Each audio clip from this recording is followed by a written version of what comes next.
আমাদের পুলিশের দুইটা গাড়ি দেন, আমরা আলহামদুলিল্লাহ অনেক খুশি। সকাল 9টা থেকে এখানে নাটোর আমরা বসে আছি গাড়ির স্টেশনে, এই পর্যন্ত আমরা কোনো গাড়ি পাই নাই, আমাদের গাড়ি নাই, কিন্তু আমাদের পুলিশের দুইটা গাড়ি দেন, আমরা আলহামদুলিল্লাহ অনেক খুশি। আমি রাজশাহী বাগমারা থেকে সকাল 11টার সময় নাটোর পৌঁছে গেছি, একবারে এইখানে 11টা থেকে বসে আছি, এখন কয়টা বাজে জানি না, কোনো গাড়ি পাই নাই, ভাড়া নিবে অনেক বেশি, তাও টিকিট পাই নাই। নাটোর আসছিলাম আমরা নতুন হইয়া, পুলিশে আমাদের একটা যাওয়ার গাড়ি দিতে, নাটোরের পুলিশকে ধন্যবাদ। নাটোর থেকে আসছি, ঢাকা যাচ্ছি, পুলিশ আমাদের ভালো ব্যবস্থা করে নিছে।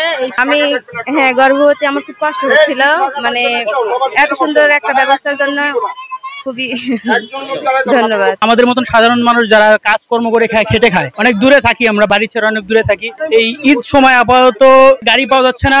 আগামীকাল থেকেই খুবই সমস্যা, সংকটে আছে, গাড়ি সংকটে আছে, যার কারণে নাটোর পুলিশ বাহিনী জনসাধারণকে তাদের ব্যবহৃত গাড়ি দিয়ে তাদেরকে সাহায্য করতেছে। এটা দেখে আমার খুব আনন্দ হচ্ছে। এখানে মহিলারা, বিশেষ করে মহিলারা অত্যন্ত কষ্ট পাচ্ছে।